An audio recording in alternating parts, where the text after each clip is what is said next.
Is this on? We're audible here? Yeah. Good. Wonderful. Thumbs up in the back. I've been writing for Linux Journal one way or another since, I think, 1995 or 1996. I think Linux Journal came along in 94, right when Linux hit 1.0, I think, or whatever it was back then. And I was recruited by Phil Hughes, who was balding, bearded Unix geek from Central Casting, as a good writer and not as a technical one. The only code I know is Morse, which dates me, I'm afraid. So I'm somewhat technical. I mean, I did transmitter site studies for AM and FM stations, which are now kind of like having worked on steam engines or something. So, but I've observed for a long time what's been going on in the open source world, and I think there's been kind of an advantage at being 30 or 40,000 feet up and somehow staying aloft all these years. And so I'm going to try and share some of what I've observed and some of what I've thought over the years, and hopefully there'll be enough time at the end to talk about some of it. Looking back, I've had a lot of fun times, and business has been good. That's from some Linux geeky thing several years ago. I don't even remember which one it was, except that the merger failed. That was actually signed by boobs.com. That was me without all the facial hair, representing Linux Journal. But here's the first observation. I would have a series of these. I haven't organized them all that well. Somewhere along the way, the ThinkPad crapped out, and I've been kind of banging back and forth between platforms. I hope you'll forgive that. But the one point is that Linux isn't cute anymore. Linux started cute. This is my kid when he was 4 years old tearing the head off a promotional penguin. There used to be a lot of those, and now I think there's a reason why promotional penguins are an extinct species. Some of us may still have some at home. And maybe Linux never was cute. You know, that's Phil probably right there. And here's Linus sucking down the beers that have enlarged him over the years, I think. In any case, but now it can be told. Some of you may have seen this. My kid, when he was 4 and I put this together, it was kind of the story of Linux. Can you see that? Is it clear enough? Good.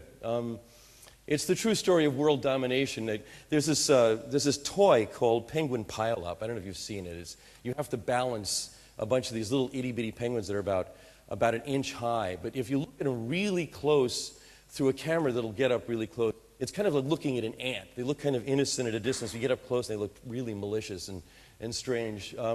So because you need the hands of a safecracker to actually play the game of Penguin Pile-Up, and a 4-year-old can't do that, he and I basically organized militia and shot pictures of it and illustrated Linux history with it. So they came from Computing's Antarctica, starting with a few small cells. They gradually became larger under inspired leadership. They took some hits and tended their wounded, though it looks kind of like they're eating them alive there. I wonder what the one on the right's actually doing. It's kind of hard. They suffered some losses. They look very formal even in death, don't they? It's kind of neat. Got lost in theory and got caught up in religion. You guys know about that one, I'm sure. But they worked together, talked it over, fought back, and finally triumphed over the big guys. So that's sort of the history. So is this sort of observation number 2 having to do something with the cuteness theory, which is that whenever a big hardware company says they have a Linux strategy, they're actually doing that for a reason they're not talking about, which is that too many of their technologists have already adopted it, meaning they've been taken over by their own engineers. One example was Big Blue in Love. I don't know if you remember this promotional thing. Maybe they didn't do it in Europe. They certainly did it in the US. There was this thing where in 1998, when Linux World first came along, at the first Linux World that I went to, it was in San Jose. I had this like secret meeting with the black-shoed IBM guys who are cluing me in on how they're beginning to investigate Linux. We're just looking at it. We're putting WebSphere on some kind of server, and we're looking and seeing how that goes, and it's all very formal, and we'll be telling you reports and other things.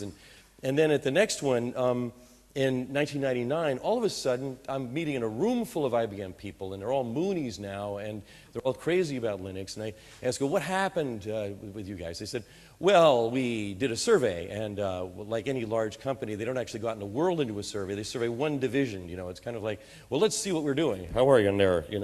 So they surveyed one division that had 600 people in it. It was a technical division, and they had 6 levels of Linux awareness that ran from can spell Linux at the bottom to hex kernel code at the top. And I don't know what the gradations were there, how you discriminate that, but they had 6. I guess the survey people in the company made sure they did that. And they found that everybody could spell Linux, and 120 of them were hacking kernel code. And the truth is, if you work for a company like IBM, you've probably worked there for a long time. You've got 5 old or 10 old PCs. 4 of them won't run Windows. And so you're going to put Samba or some other thing on there and run a Windows file system, who knows what. But what happens is it gets adopted, and you have no choice but to do what your engineers tell you. So then in 2000, they had this big, we're going to spend $1 billion on this. They never accounted for it at all. It didn't matter. It's a number they put out there. Nobody ever questioned it. I tried. It didn't matter. They said, oh, no, we're spending $1 billion. How can you tell? Who cares? They're spending it anyway.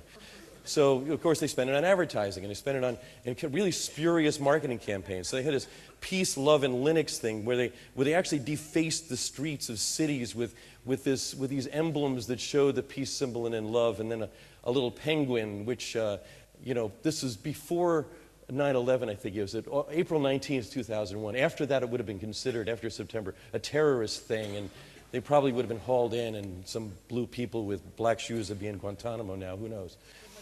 Anyway, what's that? That was my birthday. Really? No kidding. Anyway, so it's interesting. So I've talked to a lot of vendors over the years. My column is Linux for Suits, and so I spend a lot of time paying attention to what large companies think they're actually doing with Linux, and they think and talk in terms of a very simple market model, which is you got your vendor here, and you've got your customer there, and goods and services go to the customer, and money comes back, and there's your marketplace right there. That's a full description of what a market looks like to them. And the problem is, of course, there's a lot more going on in reality. Reality, as we know, is that all of this is surrounded by development communities, and those development communities, in fact, permeate both the vendor and the customer. So what you've got is the customers, aren't the only ones supplying the vendors aren't the only ones supplying the customers are supplying themselves, which is kind of a new thing. It's very hard for vendors to think in those terms when people can actually make their own solutions for themselves. And they're both, part of development communities that in terms of scope at least, if not in terms of number, is larger than both of them. There's a larger world out there that cannot be accounted for from this simple, I spend money, you send, I give you stuff, you send me money. You can't be accounted for by that. So if that's reality, then the question arises of why is reality such a problem? Why do we have such a hard time recognizing, for example, that there are in fact development communities that are larger in scope than what the vendors alone can provide? And the answer, of course, is that we've all seen who has not seen The Matrix? Good. We're all together here. My favorite movie of all time, because it's true. That's the neat thing about it. The Matrix is real. And the real matrix is actually metaphors. So I was an English major, but after that I started studying cognitive linguistics, which is how we understand what we know and how we describe what we know, because there's this real matrixy thing going on in that. And so I'm going to give you cognitive linguistics, the entire course, in one slide. And here's how it goes. We think and talk in terms of other subjects. A does not equal B, but therefore we can talk about B in terms of A is the way it works. So we literally borrow whole vocabularies from something else. It's an unconscious process. Everything we say and understand is in terms of something else. Literally, we say things in terms of. That's a very significant thing. So they call these frames, and frames provide boxes of words for describing another subject. You take one box of words and you use it for talking about another box of words. And so think of these frames as source code for understanding and describing, for understanding and description. So, for example, what do we think and talk in terms of for time and life? If we say that for time, for example, that we spend it, we waste it, we lose it, we throw it away, we invest it, and we set it aside, what are we speaking about time in terms of? Money? Exactly. So, okay, and life, if we say that birth is arrival and death is departure and choice is a crossroads and careers are paths and you get stuck in a rut and fall off a wagon and all the rest of it, what are we speaking about life in terms of? Journey, travel, exactly. So you're a smart crowd. So I do this with other crowds. I don't know. Cherries, life is a bowl of cherries, maybe, something. So the interesting thing is that you really can't get away from talking about time in terms of money and life in terms of travel. There's just something about that. And the weird thing is that time is not money. You know, I mean, if you scientifically explain time, money doesn't get involved in that. But we understand it in terms of money because money is valuable to us, time is valuable to us. They're similar in some ways. That's close enough. We're going to talk about one in terms of the other. And life is, life is a biological process. It's not really travel, right? But try to talk about life without bringing up travel. So those are two really good examples of something that is much more complex with other subjects and is much deeper and is easy to lose track of. So how do we frame the net? So the net's an interesting thing. I'm over the years I've come to pay attention to the net at least as much as I can't walk in front of these because I started getting a whistle. I guess, is that it? I get that little whistly thing? So how do we frame the net? How do we understand the net? This is an important thing because the phone companies and the cable companies that think they own the net because they own the pipes over which telephone and cable TV ran really want to control it. This is much worse, by the way, in the U.S. than it is here in Europe, where you're much more enlightened about these things, though not perfected, I'm sure. But it's interesting because there are a bunch of different ways that we can frame the net, and they tend to compete. So, for example, so if we ask, what do we think about the net in terms of? So this is a guy, as we know, the Senator Ted Stevens of Alaska on TV famously said, well, the Internet's not just something you dump something on. It's not a big truck. It's a series of tubes. And he's in charge of regulating it, right? Senator Ted Stevens of Alaska. So the interesting thing there, now here's Ed Felton, who's a techie, and he says he's right because experts talk about pipes all the time. We talk about pipes. We talk about pipes and protocols and the rest of it. So, is the gap between tubes and pipes really so large, is what he said. And it's not that large when you reduce everything to content. I'm a writer, and I'm also a photographer, and somewhere in the early .com period, I suddenly found that I ceased being a writer and I started being a content provider. It's like as if my words get strapped onto a skid or put in a box and sold at a department store, right? That's, content doesn't increase. Thought increases. Content does not. But when we suddenly take everything and say, oh, it's all content, some cool stuff's happening out there. They're starting to get the thing that I mentioned earlier where, well, wait a minute, the customer's supplying himself. Well, users out there, which always struck me as sort of like drug users or alcohol users or what? Users out there are generating their own content, not like thinking for themselves or writing stuff that's useful to them or adding thought to the world. They're generating content. It sounds almost excretory, right? Oh, there's some content coming out the back end of the user over there. Better go slap some advertising on it, right?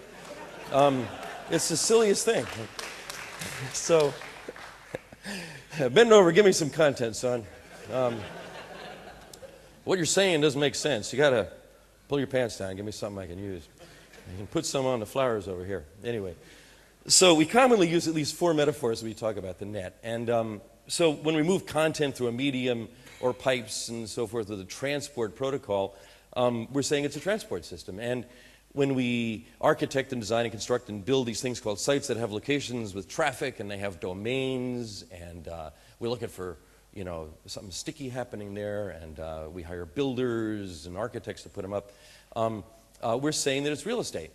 We're saying it's a place, and it's a place that you can own, right? And when we write or author pages or files in writing that we browse, which, by the way, is what Tim Berners-Lee wrote about in the very first place. He invented the web basically as a place to share documents. We're saying it's a publishing system. And when we perform for an audience that has an experience, we're saying it's about theater. And if you're talking about delivering an experience, we're actually conflating the transport system with the theater, right? We do this stuff all the time. We mix these metaphors up. And the thing is, the future of the net actually depends on the metaphors we use to frame it. So one of these has to win a little bit more than the others, and we have to be a bit more conscious about how that works. If it's pipes pumping content, the big pipe and content companies will run the thing. And if it's real estate, it can be considered property, and it also provides a place for free speech to take place. So that's a good thing in some ways, and it may not be such a good thing in others. If it's a publishing system, then the rules governing speech and expression prevail. I mean, free speech happens in a place. In London, we have speakers' corners. In the U.S. and other countries, the first freedom that's guaranteed by our constitutions is the freedom of expression, the freedom of speech, the freedom to publish. So if it's a place to have speech, and if code is speech, which some of us say, well, that matters too, right? So if it's theater, then the entertainers have their way with it, which is what Hollywood's wanted for a long time. Well, and that's nothing more than it's just television. We're just going to give you television that kind of goes two-way, but really big one way and kind of a little bit going back the other way, which is why we have the cable systems and ADSL and other things like that are really very out of alignment with what the net was supposed to be in the first place according to the people who actually developed it. So of course it's all the above, and I'll just say good luck on that because I could take a really big digression on that and I won't. But this is a more important thing for us here, I think, which is that the web is actually splitting. There's a split going on in the web right now. And it's not just in the way we understand it, it's actually in the way we use it. And it's sort of between life, there's to borrow a little piece of graphic that I had before, and a haystack. And it's really between the static web and the live web. The static web is the web that holds still long enough for Google's and Yahoo's bots and spiders to go out and crawl it and index it every couple days or something like that. It changes, but essentially it's a static thing. And Google Blog Search, for example, how many people here have used Google Blog Search or familiar with Google Blog Search? Maybe a quarter of you? It's at blogsearch.google.com. How many of you use Technorati? A few more? Yeah, maybe about half? Okay. Google Blog Search is Google's Technorati, basically. They're a good bit different. They find somewhat different things. We'll actually look into that. So static search is perfect for finding needles in the web's haystack. The web is designed as a haystack because it's the best we can do for a web made up of these sites with locations that go, here's HTTP and there's domain dot whatever ICANN extends the pile of domains can be, and then chaos off to the right. There's no directory for the web. It'd be kind of neat if we designed that in the first place, so when you publish something on the web, it goes straight into some directory and some directory service knows where it is, but it's been a grace of the web that never happened, and so we have this kind of chaos that we need. Forgive me, a giant kind of kludge like a Google or a Yahoo is in a way, this vast major farms with, powered by, water turbines, whatever the hell it is, I see the pictures, I went and looked some up, I wanted to use them here. It's like these big things that are off in the woods somewhere that have the matrix inside, so it's kind of neat. But anyway, the architecture of this is chaos. But it's static. The way we think about it, the way we orient to it is kind of a static thing. So the live web search, which is what Google Blog Search does, in a way looks for stuff that's too new for Google. And this is this interesting thing that happens at Google Blog Search. You actually have a choice to search blogs or search the web. Why make that distinction? Aren't blogs on the web? Well, there's a split going on there. And you can see that live static split just in the choice they give you. It's like you're about to search blogs, but it's not too late. You go over and search the web if you want. It's safer over here. You're familiar with it. You know how it's going to turn out. I guess that's it. So I don't know. Why else have that distinction? So I'm going to compare and contrast 5 searches for Guadic I just did this afternoon. Look at Google standard static web search, the Google Blog Search, which defaults to relevance, and then by date, which in some ways I think is more relevant if you're looking for the live stuff. Technorati search, and then Technorati search as a chart. This is the first. This is a regular Google search that was done, maybe about an hour ago. And it's, it's the kind of static stuff. There's 2007, 5, 4, whatever. There's Wikipedia down there that always shows up somewhere near the top. There's just all, the kind of stuff you'd expect from that. But here at Google Blog Search, you've got on the top left there, last hour, last 12 hours.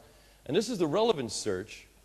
And the relevance search, it finds good stuff. There's 3 hours ago at the top, 2 hours ago below that, 4 minutes ago is the third one.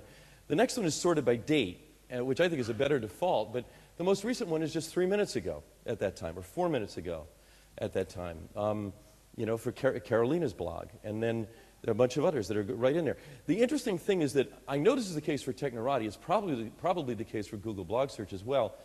When you save a blog post or you work for a magazine or something that publishes an RSS feed, as soon as it hits the ping server, either weblogs.com or at technorati.com, what happens is that Google and Technorati are finding that stuff within 30 seconds or a minute. You're publishing this stuff live. It's happening now. That's pretty interesting stuff. Over at Technorati, which defaults to the time base, the most recent one there is 13 minutes ago, then 52 minutes ago, 1 hour ago, and so on. An interesting thing is that, on the whole, I don't know why this is, Technorati tends to find more and fewer fake blogs than Google does. But Google comes up faster and gets different results. But they're both relevant, they're both live, and the interesting thing is they're both changing. Technorati especially. Technorati is always screwing around with stuff. They break, they come back. They've got a bunch of hackers there. They're trying to make it work out. I hope they live. They were born, by the way, when Dave Sifry and I were working together on a story for Linux Journal about blogs. And Dave invented Technorati on a Penguin computing server that he had in his basement on his ADSL line. And when he showed it to me, I said, well, just quit your day job. That's too cool. You'd have to do that. And he did it by hacking MySQL, and it was and I think it was Debian he was using at the time. So this is another thing that Technorati does. It actually gives you this chart, which is pretty neat. Now, it shows that, this is done probably later today. There'll be more posts up on the right. But it's a fairly live thing. So I think we can think of this branching as one between space and time, where you've got the space is static search and time is this blog search, which isn't just blogs, by the way, but they call it blog search, so why not? And they're radically different in the way they work, because one sends these bots out to crawl, through billions of sites, these static sites, and the other one listens to millions of feeds. Sites, feeds, static, live. Interesting distinction. Much more important a distinction, I think, than Web 1.0 and Web 2.0, which, forgive me, for the most part, is bullshit. So, right on. You haven't heard the worst of it yet. It's coming. So anyway, so the one sends out the bots, and the other indexes those. So the interesting thing is that I know Technorati's goal is time to index, which is of under a minute. And I actually wrote that. That's from a slide from like 2 years ago. Now it actually is there. But in a way, the live web searches only and responds to signs of life. So what are the other differences? I think the static web is about spaces and places. It's these sites and locations. It's real estate stuff, which is significant. It's important. I think we need to really deeply understand the real estate nature of the net. And we want to get traffic there and stuff like that. And the live web is about time and people. So here's a search for Guadic and Havoc on Technorati. The most recent was 3 hours ago there. One was another language. You can filter by languages with Technorati, which is kind of a neat thing. And you can also filter by what they call authority, which I think is an unfortunate word. They actually borrowed it from Google, and then Google stopped using it when they talked about PageRank. Maybe they're using it again. I don't know. I think they need a better word for that. But the point is, it's basically a PageRanky kind of thing of how many have linked to that particular blogger or source in the last 90 days or some other thing like that. In any case, as I said, the static web is this haystack, that organizes the chaos. And we need search engines for that. This is important. And the live web is organized chronologically. And it's an interesting thing. So there are only a few ways to organize things. There's chronological, alphabetical, categorical, geographical, spatial. I forget what the whole list is. But something happened with the live web, which is that the chronological emerged as a way to organize things. So the virtual URL structure of a blog or something like that is it's actually the name of the blog.com, and then there's year, month, day, post. That may not be the actual schema that's used. It may be dynamically coughed up by a server or whatever. But the point is that there is a chronological understanding of it. And Technorati, for that matter, has actually been archiving this stuff going back to 2002. They don't even know what to do with it yet, but they're not getting rid of it. It's a significant thing. There's a research tool that they have there. The fact that they do that is an interesting thing. It means that there's a part of the web that's emerging that's chronological. I didn't go into tags here, but tags are the second one that's emerged. Tags are categorical, and they're categories that we provide. It's user and hacker generated, not content, but organization, and it happens in the wild, and it's interesting stuff. So in other words, it is not a haystack, so that's an interesting thing. It's a history of people and time. And on the live web, the demand side is supplying itself. So, you know, and it's happening in the static web too. It's not like it's not happening there. It's just happening slower. And it's happening with lots of net supported movements. And this is really important. They're supported and they're modeled by open source development. Open source development as an ethos, as a method, as a way of being independent and competent and doing stuff for yourself in a very meritocratic way, which we heard about earlier today. It's a really critical thing. It has barely dawned on a lot of people, especially on the vendor side, that the open source world is brutally meritocratic. Show me the code is probably the most selective thing you can utter, right? And that's what gives it. There are no Dilberts in any development teams. It doesn't work like that, right? But you have those in the proprietary world. So what about Linux? What do we think and talk about Linux and desktops, for that matter, in terms of? So what are we saying when we talk about bugs and migration, evolution, tree, fork, branch, fresh meat, the kernel, adaptation, penguins, a GNU, and a GNOME? Well, I think we're saying that Linux is a species, and I got that idea. There's GNOME along with the penguins from two geek cruises that we used to have. These Linux Journal and other, you know, these geek cruises on the seas. I don't know why. It just kind of fell off. But we had these geek cruises where Linus would be there, Andrew Morton would be there, Ted Show, Greg Harrod does a lot of embedded stuff. There was these really great assortment of high-level kernel hackers and maintainers, and I listened to the way they talked, and I listened to what they said to each other and how they answered my questions, and I realized, and added one more thing. Dan Fry, who runs the division of IBM that employs a lot of the kernel hackers, told me once, it took us 5 years to realize we couldn't tell them what to do. It took us 5 years not only for that, but it took us 5 years to realize they were telling us what to do. You know, they really thought at first, well, the DB2 team is going to have an advantage by being located close to these kernel hackers. And they'd say, well, no, you have to do these things to the kernel to make it work better for DB2. And what happened? The hackers said, do something that's good for the kernel. Well, that's how a species works. A species isn't going to grow feathers because it's going to get cold. It's going to react to changes in the environment.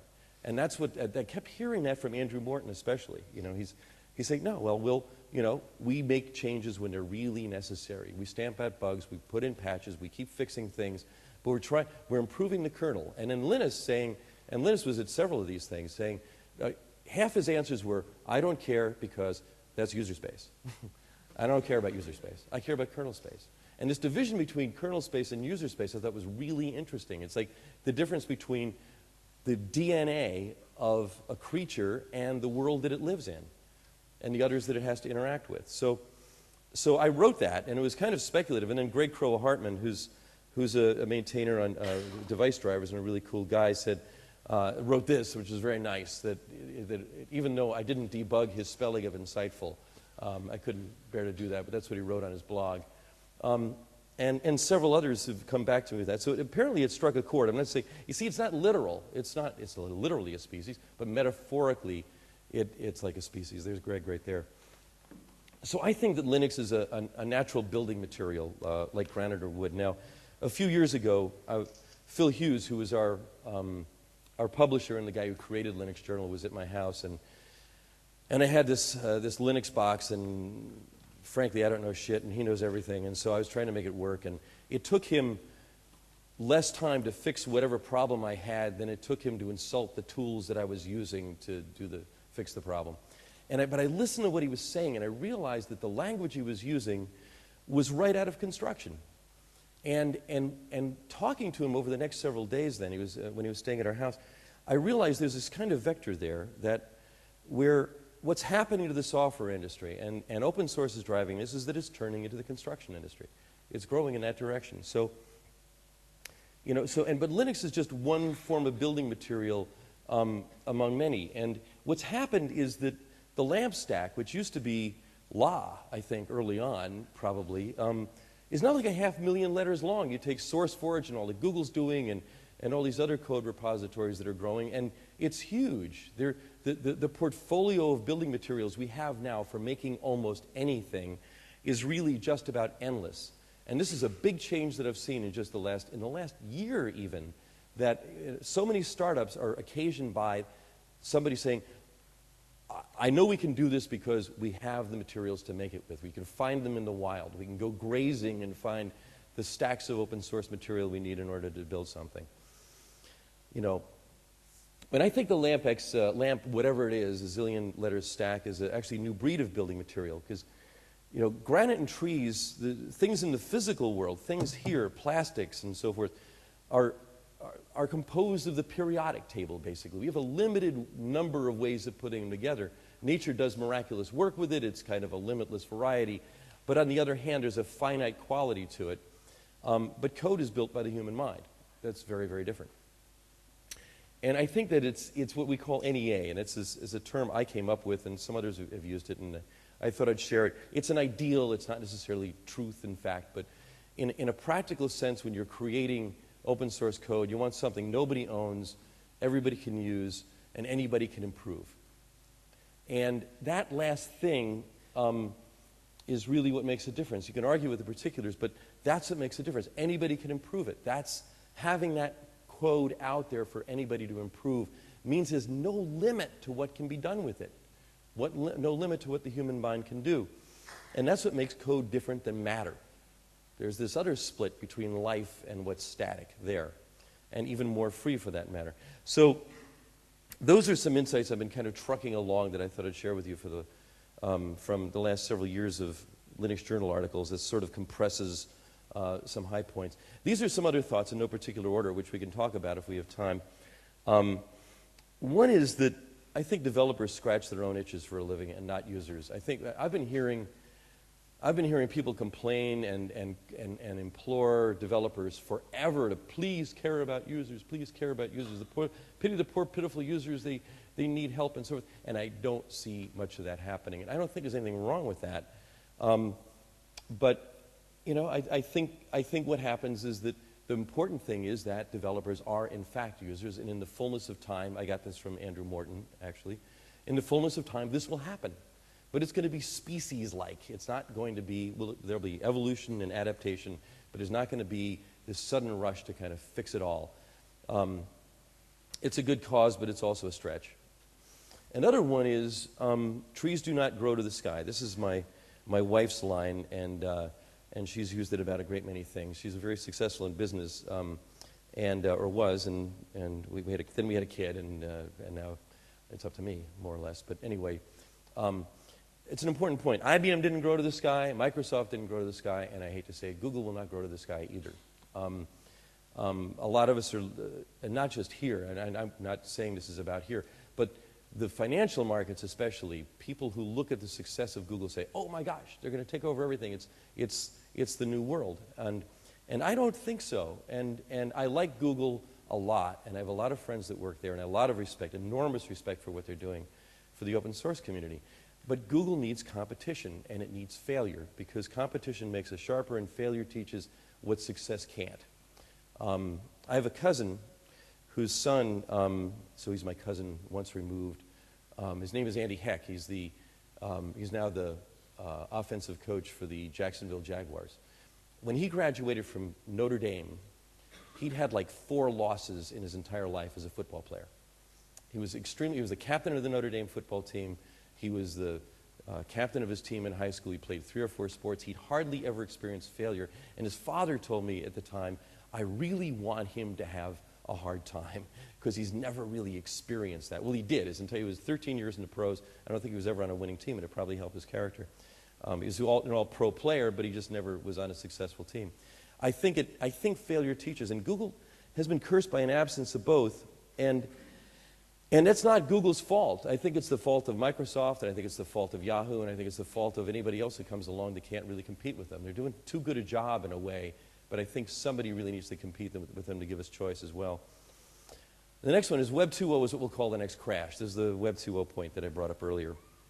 I love O'Reilly, but I kind of disingratiated myself, I think, with O'Reilly by saying that because they kind of pushed the Web 2.0 idea.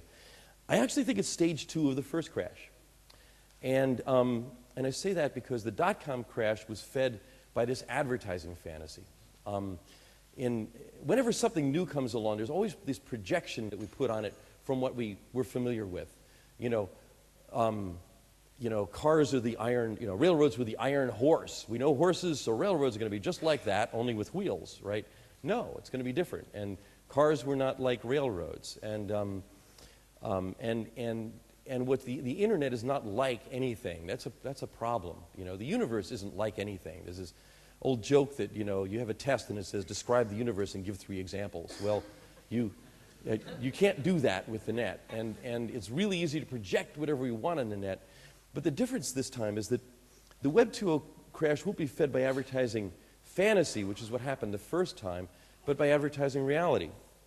And I think we're in an advertising bubble right now. A flood of advertising money is flowing from mass media to the web. Most of it may be on Google. I don't really know. I haven't looked at the numbers. Google's certainly doing very well with it, and Google pioneered a complete change in the way we're looking at advertising. It made advertising accountable, and it's created a wonderful engine for putting advertising all over the place, and it's only getting bigger. And that's not necessarily a bad thing, but it's still just advertising. And with the dot-com boom, the advertising gold rush was almost entirely speculative. And with the Web 2.0 boom, the advertising gold rush is real. I don't know, every company I know just about it, we don't even have to think about a business model besides advertising. Oh, advertising will take care of everything. Well, and of course the money comes in and it works well enough, even though the chance of any one ad working are about the same as with a lottery, but the cost of that is so low, it's kind of okay. But I think advertising itself is at risk. And now, I say this because, in part, I spent a significant time in my life, and I hate to admit it, in an advertising agency. I co-founded an advertising agency in North Carolina in 1978, and we moved it to Silicon Valley. It became one of the top high-tech agencies in Silicon Valley. I know how they make the sausage. I know how it works. I really left the business when I saw the net come along, because I thought the net was going to obsolete this in the long run. We wrote Clue Train on that assumption as well. That was what Clue Train was about to some degree. It was about, there's a line really that Chris Locke said in Clue Train, which is, and it really galvanized us. He just sent this out to us. It was a little GIF. It said, we are not seats or eyeballs or end users or consumers. We're human beings and our reach exceeds your grasp. Deal with it. And we still haven't dealt with it. It's still not there. We're still in this old mentality that says, it's still all about the seller. The buyers are plankton, and we're going to throw messages at them, and they'll rise to eat the messages, and we'll get paid to do that, and the world is fine, right? Well, that's a problem. I think the problem is that most advertising is still wasted. And educated guesswork is still guesswork. It doesn't matter how educated you make it. The advertising model is still about guesswork. Making advertising accountable still doesn't eliminate waste, nor does flowing ads nobody reads onto billions of sites and other media. You're still wasting server cycles. You're still wasting people's eyeball space. You're putting images on their retinas that they're not interested in. And that's okay because we're so used to it. But I think what the real need is to find better ways for buyers to find sellers. Not the other way. Not sellers to find buyers, but buyers to find sellers. People with money in hand that say, I want a Canon L-series lens, and I want it in 45 minutes. Who's going to come through for me? There's not a mechanism for that right now. There are mechanisms isolated in sites which are just more proprietary silos in most cases. I think we can do better than that, and not just go from sellers to buyers. So what's happened is we've been looking for markets only from the sell side for too long. If we go back to that slide I had where it showed vendors sell stuff to buyers, buyers send money back, that model is still in too many of our minds a little bit too fixedly. It's like we're only looking through one side. And that we're doing it on the web makes it no less antique. And I don't think private walled gardens like Amazon and eBay and Expedia, though they may be nice, they are not open markets. They're private markets. They're still proprietary. Your reviews on Amazon do not go over to Netflix. These things, you know, every site you go to. My wife remarked on this recently. She said, I think, you know, she might count 20 or 30 forms she fills out in the course of the day to get information from somebody or other. It's silly. Why does she fill out all these forms? She said, I have much less privacy and a lot easier time walking around from store to store. Nobody asks me to authenticate myself when I walk into a grocery store. Why should I have to do that when I go into a website? And I want more information. I think it's time for customers to manage vendors and not just vice versa. The opposite, which is something called customer relationship management, is what gives us junk mail and these call centers that insult us and call us at dinner time and want us to give to the Alumni Association or the Police League, or I don't even know what they do here in the UK. It's probably illegal. It's to some degree, if you're on the do not call list, illegal in the US. But still we have these call centers, and call centers are basically mazes that are constructed by companies to sort of shunt the energy from customers to ground as soon as possible. Just move those electrons into a dummy load as soon as you possibly can, because you don't actually want our human beings interacting with your human beings. And even companies that do it well. I'm a customer of, we get our TV from something called Dish in the US, and I've been a customer of that since it was called Eurostar and had one satellite in the sky and about 15 channels. And their tech support is actually pretty good. I've got a big flat screen TV now, or a screen on the wall that we never watch. The more channels we get, the less we watch it, but we've got one. And it's got a DVR, and there's a proprietary dish-only receiver that doesn't work really well. It's quite buggy, and I have to call them up pretty frequently for tech support. And when I call up, without exception, every time, even though I'm going to get a human being fairly soon, what actually happens is first they spam me with a message about a pay-per-view that 12 years I've been with these people. I've never bought a pay-per-view, right? They should know that. I'm not a good customer. Why waste my time?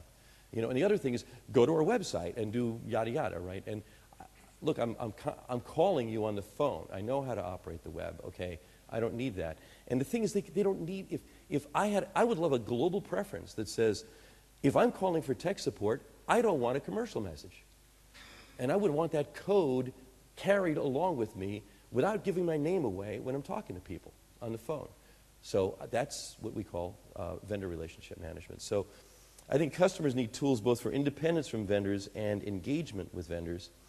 And they need those tools in the free and open marketplace and not just inside sites. So anyway, I'm just telling you this because this is what I'm working on right now in addition to my work with Linux Journal. It's called VRM for Vendor Relationship Management. Here's the wiki. It's at Project VRM. Probably just look up VRM. VRM, I'm sorry to say, used to mean voltage regulator module. We've gotten rid of that. It's now like 5 slots down on a Google search. So it's got some traction. And I've gone out of my way not to publicize it. I've just sort of been dragging one piece of bait in the water rather than chumming it with publicity because I want to attract developers who are actually interested in solving this problem. So, and that's why I'm sharing it with you guys. Because it's a development project and it needs developers. It's housed at the Berkman Center at Harvard University in the US, where I spend about a week a month. I'm a fellow there.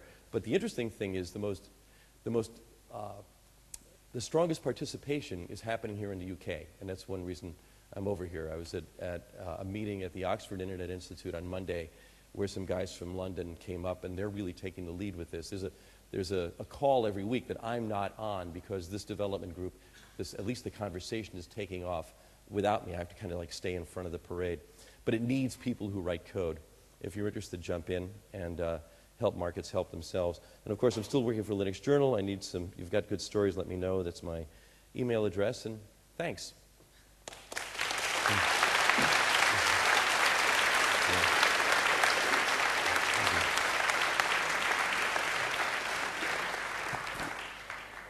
We have time for Q&A? Yeah, so thanks, Doc. We've got some time for questions, about 5 minutes, 10 minutes. So anyone got anything to No? Oh, one over there. I want to thank you guys for coming. I go to so many of these where I give the closing keynote, which I kind of like to do. I like to hang out at a conference and then talk at the end of it if I can. And usually there's like about a third of a room at the very end, and this is pretty well filled. It's nice. Hi, Doc. Isn't the problem with VRM that the balance of capital is the wrong way? So each customer doesn't really have much say. Well, actually, I think the sum of money, all the spending happens by customers. Okay, the amount of money spent on goods and services so far exceeds the amount of money spent on marketing that it's really in the interest of companies to throw marketing out the window and listen to customers. I think in the long run that's going to help. I mean, right now, true. I mean, the way that the system is jiggered at the moment, it's kind of like let's make a PC and all we have is mainframes. But in the long run, I think it's in the interest of companies to have independent and engaged customers. I should add, it's theoretical at this point. I can't prove it, so I might be completely wrong. So, but the balance of power right now is in the other way. But I'm inclined to say the glass is 1/10,000th full, but it's going to fill with cash from customers because that's the only place you get the cash, really. So, over here, yeah.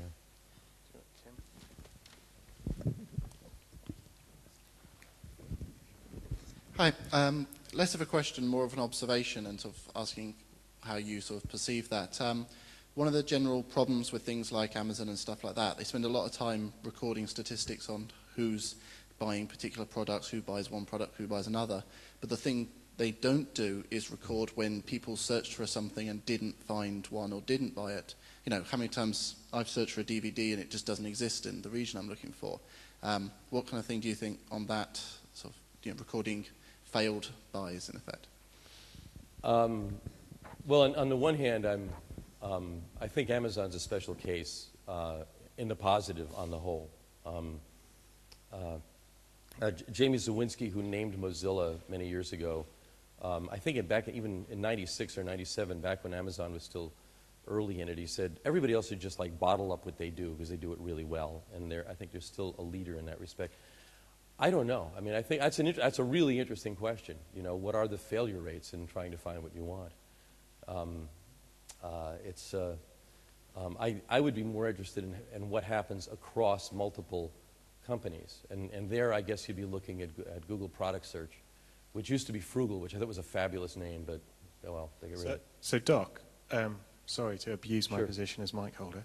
You got that I guess right. that's one thing I kind of was one of my understandings of stuff about VRM was a way for the market to express to the vendors what they want, in a sense. So I know one of the early things you talked about was car rental, and that you wanted a car that could play MP3s, and you wanted to be able to kind of put it out there, that's what you're looking for, and have vendors talk to you. And so I kind of think that's what Scott was suggesting. Right, I think you're right. That's a good, thank you for answering the question. That's so, yeah, we talk about something we call a personal RFP. Like, I want to issue, Britt Blazer calls it a fractional horsepower purchase order.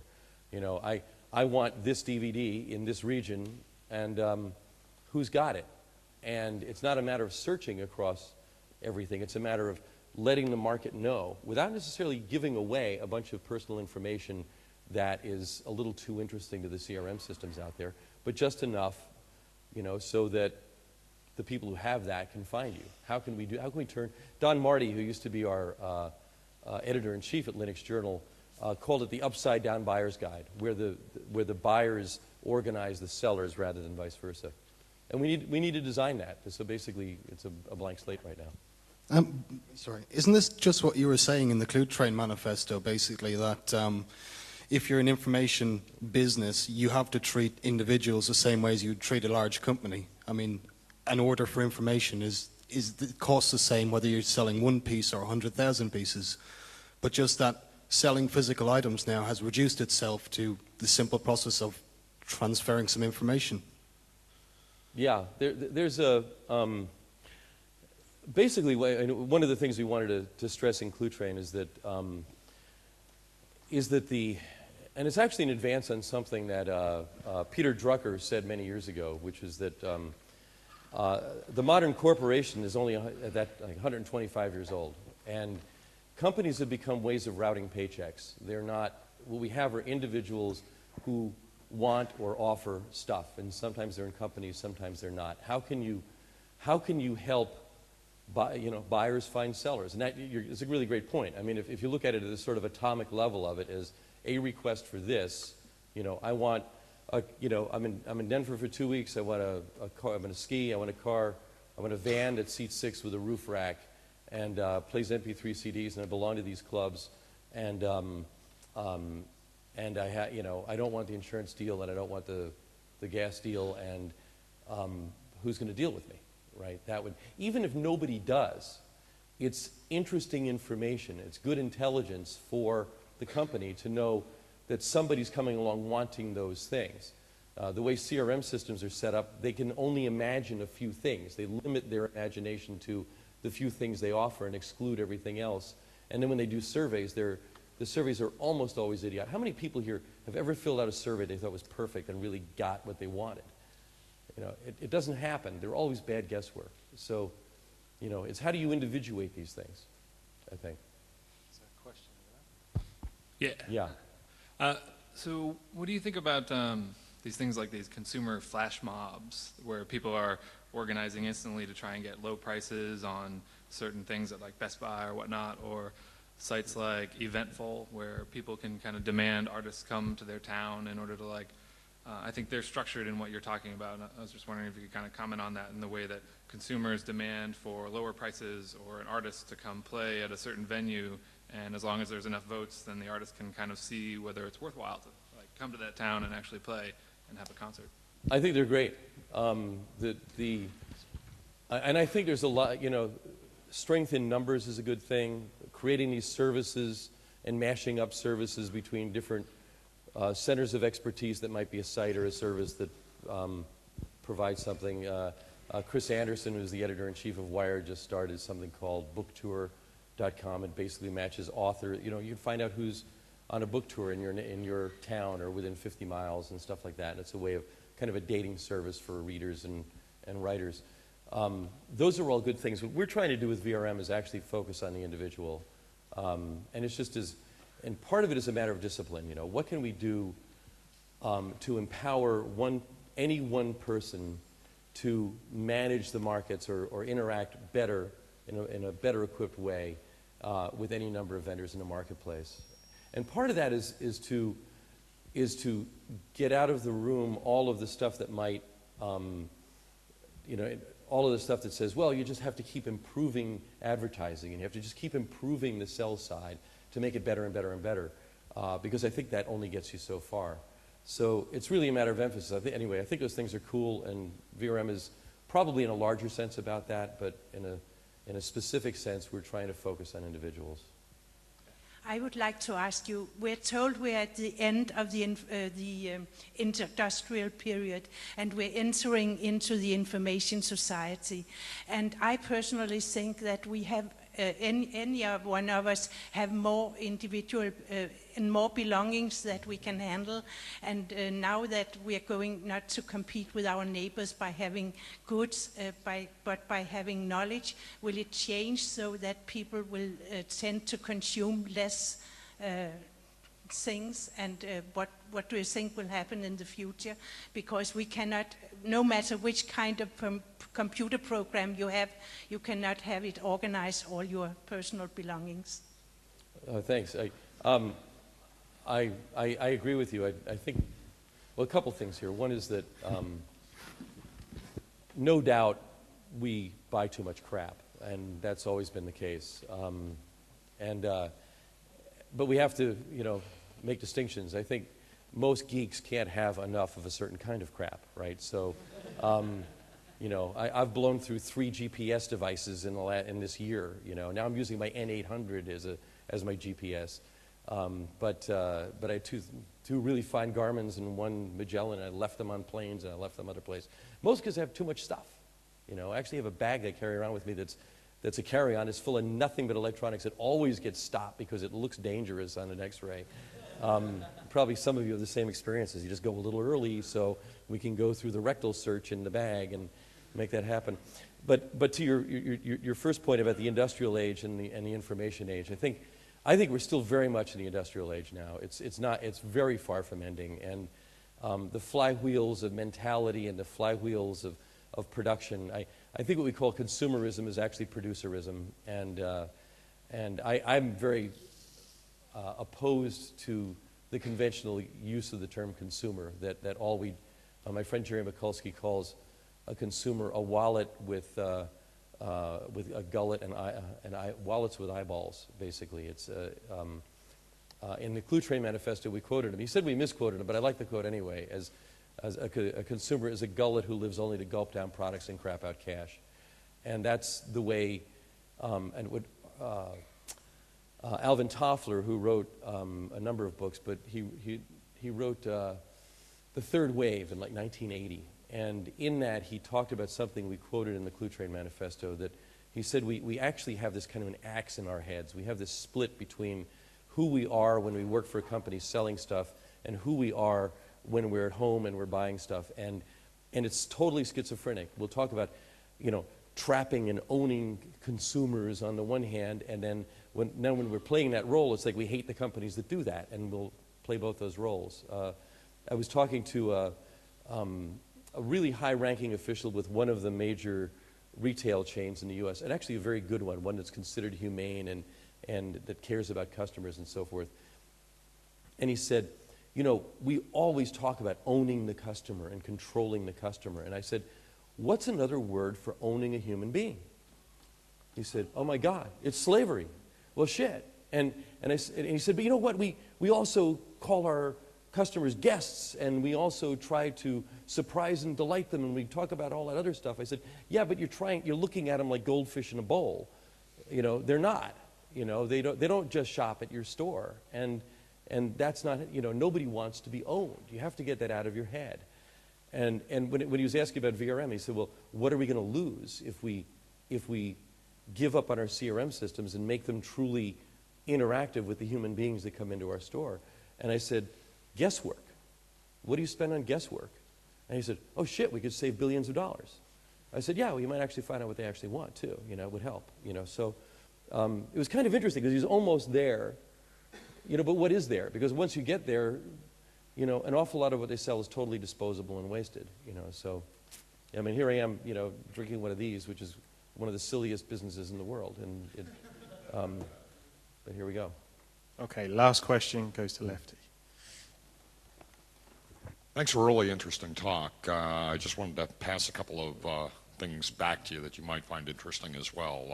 It occurs to me that the word in Japanese for customer is also the same word as guest, for one thing. But what I was struck by is kind of the inversion of relationship between producers and consumers that you're discussing, and it occurs to me that there's a similar inversion happening around things like journalism. Where once, you had a very, very small number of outfits that kind of spewed out information in the form of news, but around the time of the last presidential election in the U.S., we started to see the blogosphere appear. And it's exactly the same kind of inversion that you're talking about, just in sort of a different field of endeavor. And that's kind of an interesting parallel, I thought. Yeah, we've hardly visited blogging. It's interesting to me. I in my own case, I co-wrote a best-selling business book. I write for Linux Journal, which has, probably, in both web and in print, maybe a couple 100,000 readers or more per month. It started on the web. Before there was even, when it's still links that you could look at it with, and we go back all the way with that stuff. And I write a blog. And if you look me up on Google, there are millions of results, and most of them are for the blog, which has been around since '99, and I make no money on, but has influence. I'm amazed. It has. It's changing though. Because there are too many bloggers in a way now, and I say that because a lot of them are fake blogs and things like that. It's a perfect example of another way that the demand side is supplying itself. There's a demand for information. I'm working in, I live in Santa Barbara in California, and the mass media have totally let us down there. Our local newspaper is completely imploding in a way that will make a great movie someday. And the local media, most of them are owned by faraway conglomerates there. And we live in one of the most fire-prone places on earth. You know, there were a couple of fires recently that threatened the town. They could burn the whole town down easily, I mean, if it gets carried away. There is no mass media to help there. And the official systems will take years to work out, if they ever work at all. We have to inform each other somehow. How can we do that? It's a long-winded way of saying I think we're at the beginning of something there. I think that there's suddenly many, many more sources of information that are self-generated, but getting them to cohere in a sensible way to elect a president or to alert a population to a fire or some other thing is not there yet. And it's one of the things we have to work out. Okay, thanks, Doc. So let's just thank Doc again for closing the conference.